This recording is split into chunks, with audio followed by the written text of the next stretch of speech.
Assalamualaikum warahmatullahi wabarakatuh. Waalaikumsalam Nama saya warahmatullahi Nyimas Munadia wabarakatuh. Tusania dari kelas 11 IPA 1. Di sini saya akan melakukan tugas PKN yang berkaitan dengan hukum. Nah, di sini juga kita sudah ada narasumber. Silahkan perkenalan. Rafiq Hidayat. Ya, gimana? Sekarang kita langsung aja ya melakukan wawancaranya. Siap. Oke. Jadi di kita udah ada 10 pertanyaan yang akan kita lontarkan. Nah, oke, pertanyaan pertama. Menurut Bapak, bagaimana jika tidak ada hukum di negara kita ini? Pertama, pasti jika sebuah tempat tidak ada peraturan hukum atau perundang-undangan, maka tempat tersebut akan menjadi seperti sebuah hutan rimba. Yang ada adalah siapa yang terkuat, dia akan memangsa yang lemah. Jadi penting sekali sebuah tempat atau negara atau bahkan sebuah keluarga kecil pun harus ada peraturan yang tegas dan mengatur bagaimana bisa terjadinya sebuah perdamaian atau keteraturan yang bisa sama-sama saling menguntungkan. Menurut saya seperti itu sih. Oke, baik. Lanjut aja ke pertanyaan kedua ya. Ya. Menurut Bapak juga nih ya, mengapa kesadaran hukum itu penting? Pertama, hukum membuat teratur. Hukum membuat semuanya tertata dengan rapi. Jadi ada yang mengatakan bahwa peraturan adalah untuk dilanggar. Itu saya sangat tidak setuju. Karena kenapa? Masih ada aturan aja masih tetap dilanggar dan tidak teratur, apalagi tidak ada aturan. Maka yang terjadi adalah sebuah kekacauan. Jadi penting sekali hukum yang tegas, hukum yang sifatnya memaksa tapi fleksibel dalam sebuah pelaksanaannya, seperti itu. Oke, baik. Langsung ya ke pertanyaan ketiga. Menurut Bapak juga, apa pandangan dalam hukum? Pandangan saya tentang hukum di mana dulu nih? Apakah di Indonesia atau hukum secara global atau dikhususkan gitu? Di Indonesia, di negara kita. Kalau saya pribadi melihat hukum di Indonesia, pada dasarnya hukum itu sudah terbentuk oleh sistem. Masalah yang terjadi adalah bukan hukumnya yang salah, tapi pada pelaksanaannya. Apakah itu aparat hukumnya atau warganya sendiri yang berada di naungan hukum tersebut. Seperti itu yang menurut saya ada ketimpangan bahwa hukum tidak berjalan dengan baik di Indonesia. Jadi baik dari pelaksanaannya, baik dari tata cara penerapannya maupun segala sesuatu hal yang berkaitan dengan hal tersebut jadi tidak bisa dilaksanakan. Dan belum mungkin ya, saya bilang belum lah. Kalau untuk dilaksanakan dengan tegas selama saya lahir hingga saat ini mengerti tentang hukum, belum tentu juga mampu mengatakan bahwa hukum di Indonesia sudah baik. Saya katakan belum. Oke, langsung aja ke pertanyaan yang kelima. Keempat. Ya, siap. Sesungguhnya hukum tidak akan dapat tegak tanpa peran masyarakat. Nah, menurut Bapak, apa sih peran masyarakat di dalam hukum?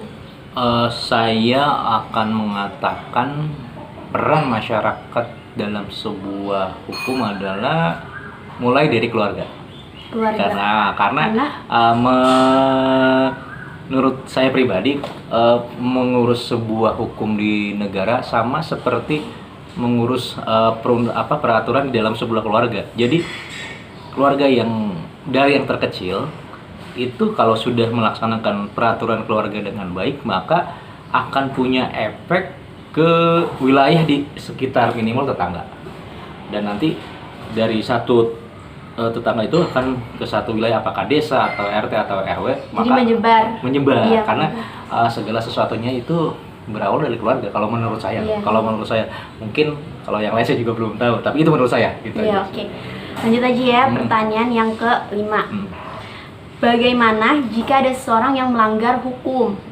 Banyak kan sekarang kayak orang banyak banget pokoknya yang melanggar hukum. Bagaimana pendapat Bapak jika ada orang yang melanggar hukum? Pendapat saya, kalau pendapat saya sih kalau bagi seseorang yang melanggar hukum ya salah gitu. Dan balik dari pernyataan saya bahwa hukum itu sifatnya memaksa, tegas. Tapi pelaksanaannya harus fleksibel. Kenapa? Karena bisa saja orang itu mencuri deh karena dia sudah melanggar hukum. Hanya tadi saya tegas, kalau misalnya hukum berapa tahun, kemudian ada yang beberapa tempat di sebuah negara mengatakan potong tangan dan lain sebagainya, itu kan sudah tegas memaksa gitu, tapi fleksibel. Nah, dikatakan fleksibel sini kita harus bisa menilai kenapa orang itu mencuri gitu. Bisa saja dia lapar. Iya, karena ekonomi. Karena ekonomi, Iya. desakan, karena biasanya kalau orang yang sudah terdesak ekonomi, paham lah iya, kita kayak melakukan hal-hal yang iya, di luar iya. dari hati nurani sendiri bertentangan, Iya. tapi mau tidak mau dia harus mencuri. Misalnya kalau saya tidak mencuri dan saya tidak makan, maka saya akan mati, Iya, seperti itu. iya, pemikirannya. Karena seperti itulah. Jadi naluri dasar seseorang itu untuk bertahan hidup, gitu aja sih. Oke, langsung aja pertanyaan yang ke-6. Siapa aja yang berkewajiban menaati peraturan-peraturan hukum? Siapa saja. Kalau bagi saya pribadi, jangan jauh-jauh lah, kita aja dulu. Iya, Kata benar dulu ya. karena Iya. kalau kita sudah taat peraturan hukum, biasanya kita punya sahabat-sahabat.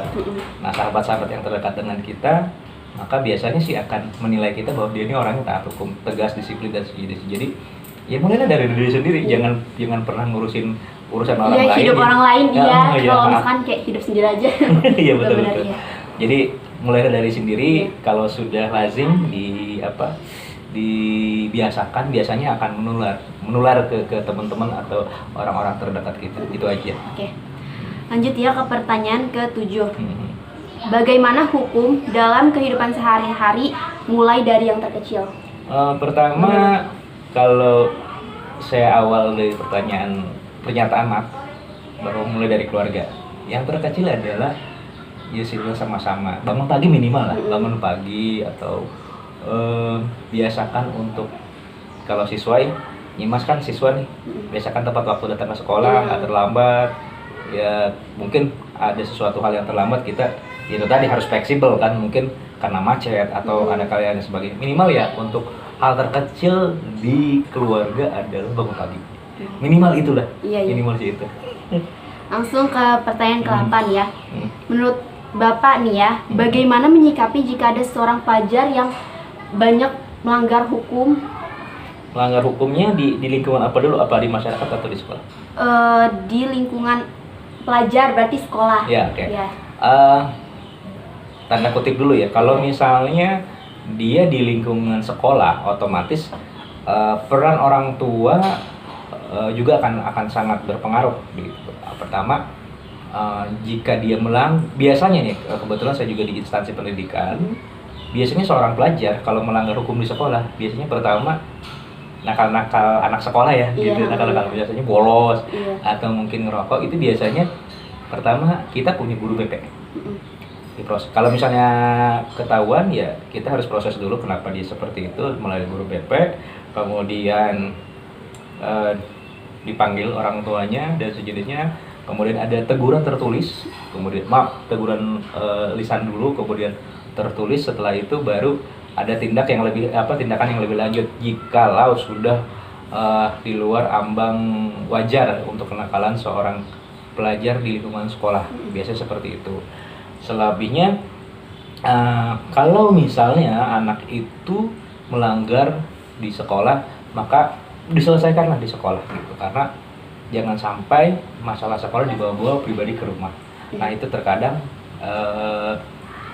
ada ketimpangan penyelesaian masalah secara hukum gitu, baik itu hukum keluarga atau hukum peraturan apapun. Jadi begitu pula sebaliknya, kalau misalnya ada masalah di keluarga, ya jangan dibawa-bawa ke sekolah gitu. Iya. Karena peraturan di sekolah dengan di rumah akan berbeda. Jadi harus bisa menempatkan, bisa memposisikan di mana kita harus taat dengan peraturan hukum, baik hukum tata peraturan di sekolah maupun di keluarga. Seperti itu. Menurut saya, catat ya, menurut Iya, saya. iya.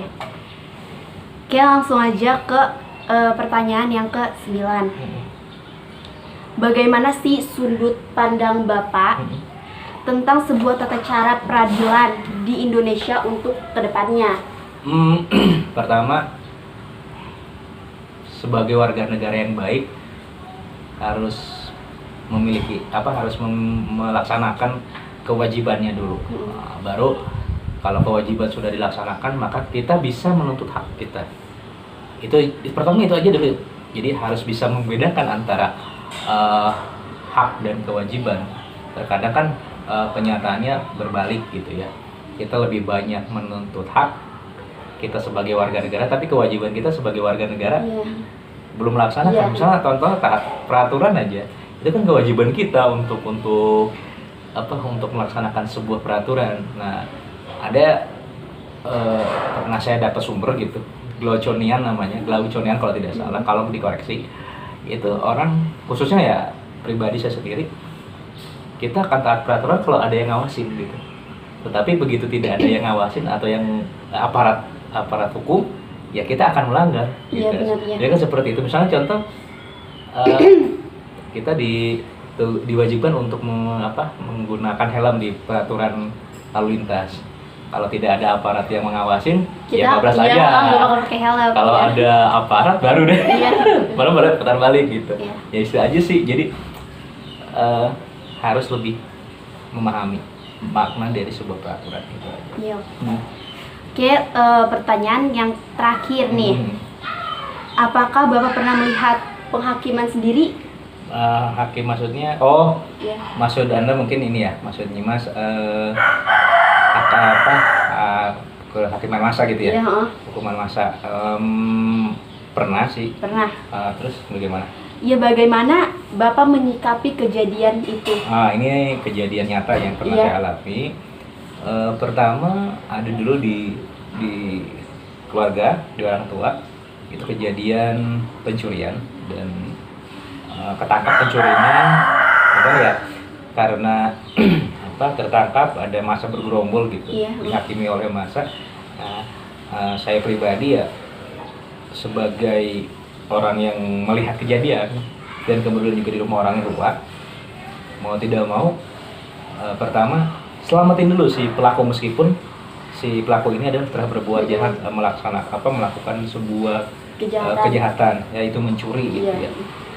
Itu yang pertama, selamatkan dulu. Kenapa? Karena jika dihakimi secara massal oleh masyarakat atau orang luar di luar keluarga kita, nanti pertama naluri kami keluarga kami itu bertolak belakang dengan pemahaman kami tentang hukum. Kalau misalnya dihakimi oleh massa, maka yang terjadi itu bukan sebuah kalau saya bilang pelanggaran hukum juga, karena seberat apapun orang itu melakukan sebuah tindakan kejahatan, dia punya hak untuk hidup, ya, hak untuk hidup, hak untuk bisa memahami bahwa kenapa dia mencuri gitu.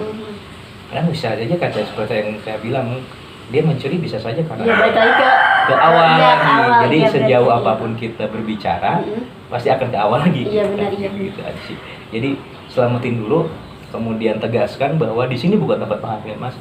Waktu itu orang tua bilang di sini bukan tempatnya untuk menghakimi. Kalau emang dihakimi, silakan bawa ke kantor polisi. Itu menurut orang tua. Gitu aja sih. Oke, sudah sampai akhir ya. Alhamdulillah.